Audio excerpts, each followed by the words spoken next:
جب وہ بولنے کا ارادہ کرتی ہے تو رب کا قرآن کہتا ہے وما ينطق عن الهوى ان هو الا وحی یوحی،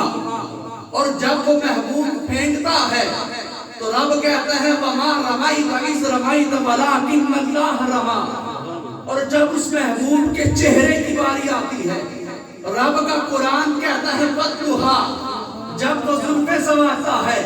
قرآن کہتا ہے واللیل اذا سجا، اور جب جس شہر کے اندر وہ محبوب پیدا ہوا رب نے اس کی بھی قسم اٹھائی، فرمایا لا اقسم بہذا البلد، اور تمام تر درود و سلام اس ذات اقدس پر کہ حدیث قدسی کے اندر آپ نے فرمایا لولا کلمہ اظہرت ربوبیہ، کہ محبوب اگر تجھے پیدا کرنا مقصود نہ ہوتا میں اپنا رب ہونا چاہتا۔ سامنے سے احتشام، قرآن کریم فرقان حمید کی ایک آیت مقدسہ تلاوت کرنے کا شرف عظیم حاصل کیا۔ خالق کائنات اپنی پیاری کلام میں ارشاد فرماتا ہے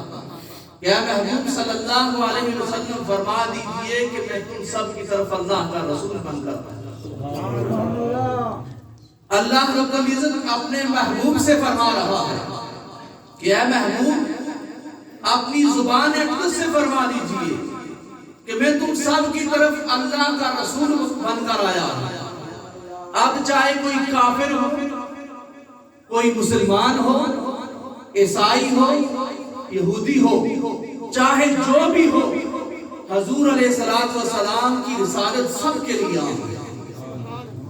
آپ کو یہ اعتراض کر سکتا ہے کہ قرآن کریم کی جو آیت مقدسہ پڑھی اس میں تو اللہ رب العزت نے ناز کا لفظ استعمال کیا، فرمایا کہ اے لوگوں میں تمہاری طرف رسول بن کر آیا، تو یہاں ناز مراد دیے گئے نہ کہ تمام مخلوق مراد دی گئی، نہ کہ مخلوق ساری مراد دی گئی۔ تو مفسرین کرام نے لکھا کہ انسان کو اللہ رب العزت نے اشرف المخلوقات بنایا۔ جب انسان اشرف المخلوقات تو باقی جتنی بھی اشیاء ہیں وہ تمام انسان کے تابع ہو گئے۔ اب جب حضور علیہ السلام انسانوں کے لیے رسول بن کر آئے، اگر مراد یہ لے لیا جائے کہ حضور صرف انسانوں کے لیے نبی بن کر تشریف لائے تو تمام اشیاء کو اللہ رب العزت نے انسان کے تابع کر دیا تو وہ تمام کے لیے رسول بن کر تشریف لائے۔ لیکن حدیث کے اندر آتا ہے کہ حضور علیہ السلام نے فرمایا انی ارسلت الی خلق کافہ، کہ میں کائنات کی تمام چیزوں کے لیے رسول بن کر آیا، چاہے وہ جن ہو، انسان ہو، جانور ہو، شجر ہو، حجر ہو، کائنات کے اندر جو بھی چیز ہے حضور اکرم صلی اللہ علیہ وسلم سب کے لیے رسول بن کر تشریف لائے۔ ہر ایک نے حضور علیہ السلام کی نبوت کی گواہی دی۔ درخت حضور علیہ السلام کے پاس چل کر آتے، جانور حضور علیہ السلام کے قدموں میں سجدہ ریز ہو گئے، پتھر حضور کے اندر کلمہ پڑھتے، ہر چیز حضور کی نبوت کی گواہی دیتی،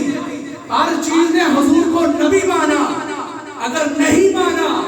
ابو جہل، ابو لہب اور اس کی نسل نے نہیں مانا۔ آج بھی اگر کوئی حضور علیہ السلام کی نبوت کا انکار کرتا ہے پھر دیکھ لیجئے وہ کس میں شمار ہوتا ہے، وہ ابو جہل، ابو لہب کی نسل میں شمار ہوتا ہے کہ جن کی آنکھوں کے سامنے حضور علیہ السلام چاند کے 2 ٹکڑے کرتے ہیں، جن کی آنکھوں کے سامنے محمد مصطفیٰ کو جانور سجدہ کرتے ہوں، جن کے حکم سے درخت حضور کے پاس آتے ہوں، جن کی آنکھوں کے سامنے جانور حضور کا کلمہ پڑھتے ہوں، سب کچھ دیکھنے کے باوجود اپنی ہٹ کرنی پر کام رہتے ہوئے اگر انہوں نے کلمہ نہیں پڑھا تو پھر آج جو حضور کی نبوت کا انکار کرتے ہیں وہ انہی کی نسل کے آج بھی اگر کوئی حضور علیہ السلام کی نبوت کا انکار کرتا ہے تو انہی کی نسل میں سے ہے، کیونکہ اللہ رب العزت نے ان کے بارے میں ارشاد فرمایا اولئک کالانعام بل هم اضل۔ نعرہ تکبیر، اللہ اکبر، نعرہ رسالت، نعرہ حیدری، جشن عید میلاد النبی۔ فرمایا کہ یہ جانور ہیں، ابو جہل ابو لہب جنہوں نے حضور علیہ السلام کو آنکھوں کے سامنے دیکھا، حضور کو درخت سجدہ کرتے، حضور کے پاس جانور حاضر ہوتے، کنکریاں ہاتھوں کے اندر کلمہ پڑتی، اس کے باوجود بھی جب ایمان نہیں لائے تو رب نے فرمایا یہ جانور ہیں۔ ارے جانور کو کیا فرمایا، یہ مجھ سے بھی پرے ہیں کہ جانور کو اگر کوئی راستہ دکھائے، اگر سیدھے راستے میں چلانا چاہے تو جانور سیدھے راستے میں چلتا ہے۔ جب جانور ان کے سامنے حضور کو سجدہ کر رہے ہوں، درخت چل کر حضور کی بارگاہ میں آ رہے ہوں، پھر بھی ایمان نہ لائے تو یہ جانوروں سے بھی پرے ہیں۔ فرمایا کہ ختم اللہ علی قلوبہم وعلی سمعہم وعلی ابصارہم غشاوہ، کہ اللہ نے ان کے دلوں پر مہر لگا دی، ان کی آنکھوں پر پردے ڈال دیے۔ اب کوئی یہ کہہ سکتا ہے کہ جب دل پر اللہ نے مہر لگا دی، آنکھوں پر پردہ ڈال دیا، کانوں سے یہ سن نہیں سکتے، تو پھر حضور علیہ السلام ان کو تبلیغ کرنے کا مقصد کیا ہے؟ تو مفسرین کرام نے یہاں لکھا اس سے مراد یہ ہے کہ جب ابو جہل ابو لہب جیسے یہ بڑے بڑے کافر ان کے سامنے یہ تمام معاملات ہوتے رہے، جانور حضور کے پاس آتے رہے، درخت چل کر حضور کی بارگاہ میں حاضر ہوتے رہے، جانور اپنے مالک کی شکایت کرنے حضور کی بارگاہ میں، حضور نے چاند کے 2 ٹکڑے کیے، ڈوبا ہوا سورج پلٹ کر واپس آیا۔ یہ تمام چیزیں جب دیکھنے کے باوجود وہ ایمان نہ لائے، اپنے آبا و اجداد کے نقش قدم پر چلے،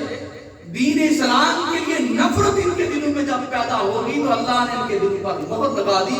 کہ میری توحید کو ماننے کے لیے تیار نہیں، میرے نبی کی رسالت کا انکار کرتے ہیں۔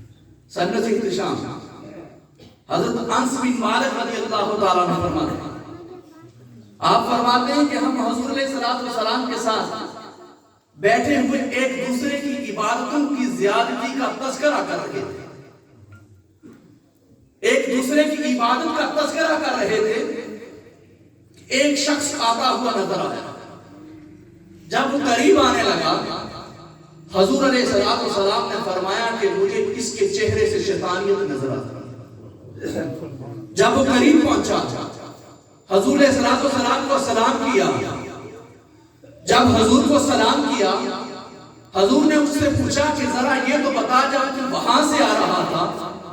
تو تیرے دل کے اندر یہ گمان تھا کہ یہ جو بیٹھے ہوئے ہیں حضور ان کے صحابہ آپس میں گفتگو کر رہے ہیں، میں ان سے افضل ہوں جا کے مسجد میں نماز ادا کروں؟ کہنے لگا ہاں میں نے ایسا ہی سوچا تھا۔ یہ بات کہہ کر واپس مسجد کے اندر چلا گیا، مسجد کے اندر جا کر نماز پڑھنے لگا۔ حضور علیہ السلام نے صحابہ کرام رضوان اللہ اجمعین کو مخاطب کیا، مخاطب کر کے فرمایا ہے میرے صحابہ کون ہے جو اسے قتل کرے گا؟ سیدنا صدیق اکبر کھڑے ہوئے، تلوار اٹھائی، تلوار اٹھا کر اسے قتل کرنے کے لیے جب اس کمرے کے اندر پہنچے جہاں نماز پڑھ رہا تھا، دیکھا وہ نماز پڑھ رہا ہے، سیدنا صدیق اکبر واپس آ گئے، کہا یا رسول اللہ وہ تو نماز پڑھ رہا ہے۔ حضور نے فرمایا دوبارہ فرمایا کون ہے جو اسے قتل کرے گا؟ عمر فاروق کھڑے ہوئے، آپ وہاں تشریف لے گئے، جب وہاں پہنچے دیکھا نماز پڑھ رہا ہے، واپس آ گئے، واپس آ کر کہا یا رسول اللہ وہ تو نماز پڑھ رہا ہے۔ حضور نے تیسری بار فرمایا کون ہے جو اسے قتل کر کے آئے؟ سیدنا علی کرم اللہ وجہ کریم، تلوار اٹھائی، جب وہاں پہنچے وہاں سے جا چکا تھا، میرے مصطفیٰ کی بارگاہ میں آئے، حضور کی بارگاہ میں آئے، کہا یا رسول اللہ وہ تو وہاں سے جا چکا ہے۔ میرے مصطفیٰ نے فرمایا اے میرے صحابہ اگر آج تم میں سے کوئی اس کو قتل کر دیتا میری امت سے فتنہ ختم ہو جاتا۔ سبحان اللہ، سبحان اگر کوئی قتل کر دیتا میری امت سے فتنہ ختم ہو جاتا۔